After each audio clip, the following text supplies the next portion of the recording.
तुम इकट्ठे क्यों नहीं होते हो? निकम्मे लोगो, तुम आधे बुद्धिजीवी लोगो, तुमको शर्म नहीं है, तुमको तमीज नहीं है, बच्चों पे बच्चे मरवाए जा रहे हो। रोहित वोमला मर गया, वो डॉक्टर मर गई, ये बच्चा मर गया, कितने बच्चे मरे हैं। गाड़ी उठाते और वहां नेतागिरी करने पहुंच जाते हो। माइक उठाया और हम यहाँ आए हैं, क्यों आए हैं? उसकी लाश पे स्पीच देने के लिए आए हैं। अरे तुम पहले क्यों नहीं करते ये काम? लाश गिरे ही ना, बच्चा मरे ना। अगर तुम पहले ही जाके सबको इकट्ठा हो जाओ और सारे इकट्ठे हो जाओ तो तुम्हें जाने की जरूरत क्या है? तुम्हें समझ में नहीं आती इतनी सी बात। कितने बच्चे मरवाओगे अभी तुम?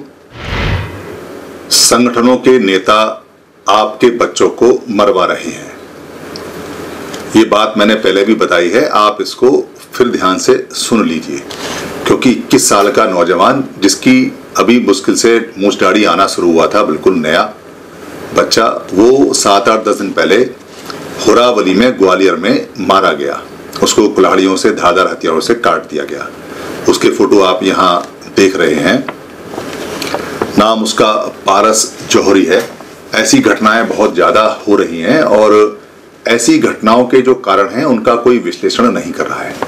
बेसिकली जितने भी ये SC ST OBC के जो लोग हैं और जिन्होंने ये संगठन चला रखे हैं दसियों हजार, इनके नेता लगातार आपके बच्चों को मरवा रहे हैं। आप सावधान हो जाइए। मैंने पहले भी कहा था कैसे मरवा रहे हैं। ये SC ST और OBC के जो लीडर हैं ये सारे बिखरे हुए हैं। इनके 10,000 से ज्यादा संगठन हैं और 20,000 इनके नेता हैं। वो नेता कभी इकट्ठे नहीं होते, मगर नौजवानों को और जो छोटे छोटे बच्चे हैं जो अभी अपनी दुनिया को अच्छी तरह से समझ नहीं पाए हैं, उनको वो सिखाते हैं। उनको जो सिखाते हैं वो ऐसी बातें सिखाते हैं जो भड़काऊ बातें होती हैं और भड़काऊ चीजें होती हैं, और उनको कहते हैं कि हम संघर्ष करना सिखा रहे हैं। एक बार एक बहुत बड़ी सभा में मैंने भाषण दिया था कि भाई आप लोग जो उनको सिखा रहे हैं उससे परिणाम हिंसक आएंगे, मार पिटाई होगी, रिजल्ट नहीं आएगा। तो कई लोगों ने मेरा विरोध करके कहा, तो उन्होंने कहा कि हमारे जो लोगों पे अत्याचार होते हैं तो क्या हम इसका मतलब बदला ना लें उनसे, या हम प्रतिरोध ना करें, या हम कोई प्रदर्शन ना करें? आप चाहते हो कि इनको कौन देखभाल करेगा, कौन वहां जाके इनको बचाएगा? तो मैंने उनसे कहा कि आज तक भी आपने किसी को बचाया नहीं है। जब वो मर जाता है या मार दिया जाता है या उस पर हमला होता है तो आप वहां लोगों को भाषण देने के लिए जाते हैं। एक कोर्ट केस होता है, कोर्ट केस की बाद में पैरवी नहीं होती, उसके बाद पैसे नहीं होते उसके पास में, दोबारा कोई वहां जाता नहीं है। आप लोग वीडियो बना के या फोटो बना के या अपने डायलॉग बोल के या अपना चेहरा वहां लोगों को दिखा के कि हम यहाँ आए थे, एक के बाद एक के बाद एक के बाद वहां दसियों तरह के नेता पहुंच जाते हैं। और वहां उस आदमी को बेचारे को समझ में नहीं आता, वो तो गम में डूबा हुआ होता है कि ये लोग मेरी मदद कर रहे हैं, या ये मेरी लाश के ऊपर अपना फोटो खिंचवा रहे हैं, या ये मेरी लाश को कैश कर रहे हैं, या ये मेरे बच्चे की मौत पे जश्न मना रहे हैं।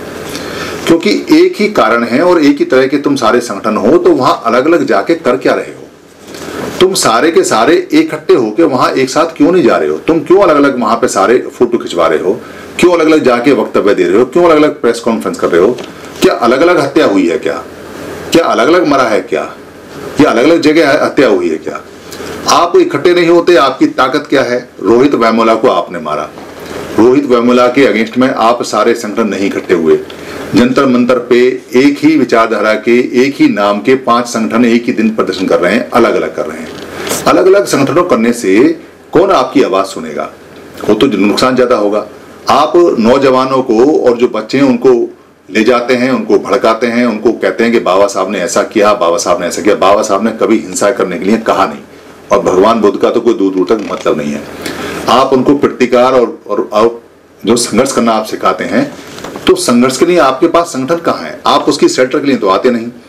आपने सिर्फ उसको पढ़ाया और उसको आपने विरोध करना सिखाया और उसको छोड़ दिया, जा अकेला विरोध करो, जाके पिटे। और 10,000 संगठन आप अलग अलग बना के बैठे हो।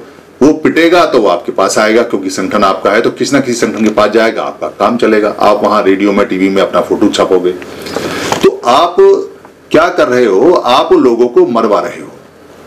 बेसिकली अगर आप सारे इकट्ठे हो जाओ और आपका एक ही संगठन हो तो आप वहां जाओ ना जाओ, कोई हत्या होगी नहीं, क्योंकि आपकी आवाज में इतना दम होगा कि फिर किसी की हत्या करने की हिम्मत होगी ही नहीं। तो आप मरवा रहे हो बच्चों को। जो हमारे बच्चे हैं उनकी जिम्मेदारी आपकी है। कोई मार नहीं रहा है, जो मार रहा है उसको ऐसा लगता है इसने मारा तो उसका विरोध है, क्योंकि विरोध में भी आपका फायदा है। कोई मारता है, पहले तो आप उसको भड़काते हो बच्चे को, फिर जब वो भड़क जाता है जाके विरोध करता है तो वो मारा जाता है या घायल होता है, फिर आप आते नहीं हो या झूठ मूठ का वहां अपना जो भी कुछ करके चले जाते हो। अरे आप में इतना बुद्धि और इतना समझ नहीं है कि एक ही कॉज, एक ही बाबा साहब, एक ही बात के लिए आप सारे इकट्ठे होकर एक बात करो, एक प्रेस कॉन्फ्रेंस करो, एक संगठन बनाओ, एक ही चीज बनाओ। जब आप उसके पीछे संगठन बना के खड़े ही नहीं हो तो उसको भड़का क्यों रहे हो? क्यों उसको आग में झोंक रहे हो? क्यों उसकी हत्या करा रहे हो? सिर्फ इसलिए कि आपके फोटो खिंचते रहे, सिर्फ इसलिए कि आप वहां दौड़ के जाओ कि हम तो आए थे। क्या करते हो आप? वहां जाके वहां पहुंचते हो और कहते हो ये हुआ, ये हुआ, ये हुआ। आप उसका विरोध प्रदर्शन नहीं कर रहे हो, आप तो बाकी लोगों के लिए और रास्ता खोले हो भड़काने का। आप कभी ये क्यों नहीं कहते कि ये सारे संगठन एक हो जाए तो हत्या होगी ही नहीं? एक किसी आदमी की हिम्मत नहीं, अगर आप सारे संगठन इकट्ठे हो जाएं, एक ही प्रेस कॉन्फ्रेंस हो, एक ही लीडरशिप हो, एक ही संगठन हो। सैकड़ों तो आपने दलबल संगठन बना रखे हैं, शक्ति, टाइगर, पैंथर, ब्लू पैंथर, नीला पैंथर, लाल पैंथर, और ये टाइगर फोर्स, और ये सेना फोर्स, और ये समता सैनिक दल, और ये वॉलंटियर फोर्स, और ये ब्रिगेड, और ये फलाना सेना, और ये फलानी क्या बोलते हैं आर्मी। इनसे क्या होने वाला है? आपकी अलग अलग फोर्स होने की वजह से आज तक कोई बचा तो है नहीं। आप उसकी मौत पे करने क्या जाते हो? वहां इतना मर गए, हम आ रहे हैं। अरे आप पहले से इकट्ठे हो जाओ, कोई मरेगा ही नहीं। आपको इतनी सी बात समझ में नहीं आती? कितनी बार तो बताई है आपको, कितनी बार समझाया है, आपको समझ में नहीं आती। बच्चों पे बच्चे मरे जा रहे हैं, आप जाके वहां नेतागिरी कर रहे हो। पर नेतागिरी करनी बंद करो, इन बच्चों को बचाना है, इनको भड़काना बंद करो। जब आप इनके पीछे खड़े नहीं हो सकते, जब आप में इतनी अकल नहीं है कि इनके पीछे एक संगठन बना के खड़े हो सकते हैं, तो इनका फायदा क्यों उठा रहे हो? ये मासूम बच्चे हैं, ये अभी कुछ सीखे नहीं है, ये आपकी राजनीति नहीं जानते हैं। वो पिटेगा तो उसके माँ बाप आपके पास आएंगे, आपकी दुकान चलेगी। अरे आप इनकी लाशों पर अपनी दुकान क्यों चला रहे हो? आप क्या सिखाते हो? आप सिखाते हो कि मनुवादी ने मारा, आप सिखाते हो कि फलाने ने मारा। कोई नहीं मार रहा है, आप मरवा रहे हो। आप उसको सिखा रहे हो मगर आप उसको शेल्टर नहीं दे रहे हो। आपका संगठन नहीं है। अगर पूरे भारत में एक संगठन होगा, एक आवाज होगी, तो कोई आपको छेड़ेगा भी नहीं। फिर आपकी बात भी सुनी जाएगी, फिर आपके काम भी होंगे, और इन नौजवानों को रोजी रोटी भी मिल जाएगी, इनको काम भी मिल जाएगा, इनको पैसा मिल जाएगा। आपके 10,000 संगठन होने की वजह से कोई औकात नहीं आपकी, इसलिए कोई आपको ना रोजगार देता है, ना आपकी बात सुनता है। ऊपर से यहीं अगर कोई प्रतिकार करे तो उसको मारते और हैं। क्या बात हुई वहां पर? बाबा साहब की स्टैचू के ऊपर किसी ने अपशब्द कहा, बाबा साहब को अपशब्द कहा। वो जो नौजवान था उसे समझ नहीं थी कि क्या प्रतिकार करना चाहिए क्या नहीं। आपने उसको सिखाया उल्टा। कभी आपने ये सिखाया नहीं कि बाबा साहब ने लड़ने के लिए नहीं कहा है, संघर्ष करने के लिए कहा है। संघर्ष में और लड़ाई में जमीन आसमान का अंतर होता है। और बाबा साहब ने कहा है कि संगठित रहो, तो संगठित करने में तुम्हें संगठित होना है। ये जो 10,000 संगठन तुमने बना रखे हैं, इसके लिए बाबा साहब ने नहीं कहा है अपनी अकल को खोलो, अपने अकल के दरवाजों को खोलो और इन नौजवानों को मरवाना बंद करो। इन नौजवानों की हत्या पर रोटी खाना बंद करो। इन नौजवानों की हत्या पे राजनीति करनी बंद करो। इन नौजवानों की हत्या पे खून पी पी कर इनका जो तुम नेता बने घूम रहे हो उसको बंद करो। दुनिया भर के तुमने संगठन चला रखे हैं, सामाजिक हैं, धार्मिक हैं, राजनीतिक हैं, फलाना है, फलाना है, फलाना है। तो तुम्हें इतनी अकल नहीं है कि बच्चे मर रहे हैं, इकट्ठे हो जाओ तो बंद करो इसको। तुम करोगे क्या? तुम्हारे बस की है क्या? कम से कम ये लाशें नहीं आएंगी। कितना समाज में दुख होता है, एक किसी का बच्चा मरता है, 20 बच्चे वैसे मर जाते हैं। वो बच्चा कहीं नौकरी करेगा, 21 साल का लड़का, उसका अभी दाढ़ी नहीं आई, मूछ नहीं आई। तुम जाके वहां संघर्ष करोगे, जाके वहां वीडियो कॉल करोगे, वहां नेतागिरी करोगे, भाषण करोगे, हम एसपी को ऐसा कर देंगे, हम डीएसपी को ऐसा कर देंगे, हम मुख्यमंत्री को ऐसा कर देंगे। तो किसी को करने की क्या जरूरत है? तुम अपने आप को ठीक कर लो। एसपी डीएसपी को तुम करोगे क्या? कितने एसपी डीएसपी को ठीक करोगे? तुम्हें अपने संगठन ठीक नहीं होते। और मैं नौजवानों से भी कहता हूं कि इस चक्कर में मत आओ, डंडा उठाओ और इनको पेलना शुरू करो। जब तक तुम इन नेताओं को पेलोगे नहीं, ये तुम्हें अच्छी बातें नहीं बताएंगे। ये कभी नहीं कहते कि सारे नौजवानों का एक संगठन होना चाहिए। अगर सारे नौजवान सब एक संगठन में होते, सारे नौजवानों का एक संगठन होता है, सारे भारत का एक संगठन होता, SC ST OBC का, तो तुम्हें समस्या नहीं होती। सारी चीजें तुम्हारी यहाँ मिलती, पढ़ाई भी मिलती, शिक्षा भी मिलती, पैसा भी मिलता, नौकरी मिलता, रोजगार मिलता। नौजवानों समझो इस बात को, अपनी लाशें मत गिराओ, बहुत कीमती हो समाज के लिए। बड़ी मुश्किल से कोई बच्चा पढ़ लिख के माँ बाप की आंखों का तारा बनता है। इनकी जरा सी बात में आके वहां हत्या हो जाती है, माँ बाप पूरी जिंदगी रोते हैं। इन नेताओं को कुछ नहीं बिगड़ने वाला। एक डंडा उठाओ और इनको अच्छी तरह से इनकी खबर लो। इनसे देखो जो बच्चे मर रहे हैं वो क्यों मर रहे हैं, तुम इकट्ठे क्यों नहीं होते हो? निकम्मे लोगो, तुम आधे बुद्धिजीवी लोगो, तुमको शर्म नहीं है, तुमको तमीज नहीं है। बच्चों पे बच्चे मरवाए जा रहे हो। रोहित वोमला मर गया, वो डॉक्टर मर गई, ये बच्चा मर गया, कितने बच्चे मरे हैं।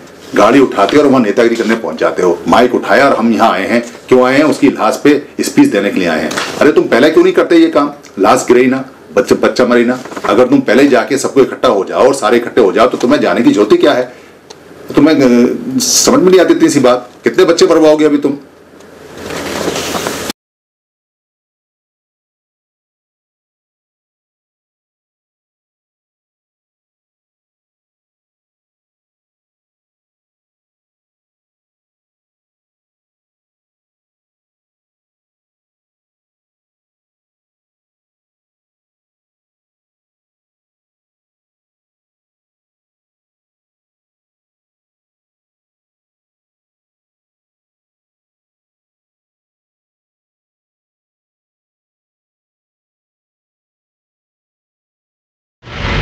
अगर आपने अभी तक हमारा चैनल सब्सक्राइब नहीं किया है तो सब्सक्राइब करें और घंटी का बटन बिल्कुल भी दबाना ना भूलें ताकि सभी लेटेस्ट खबरें पहुंच सकें आप पे सबसे पहले।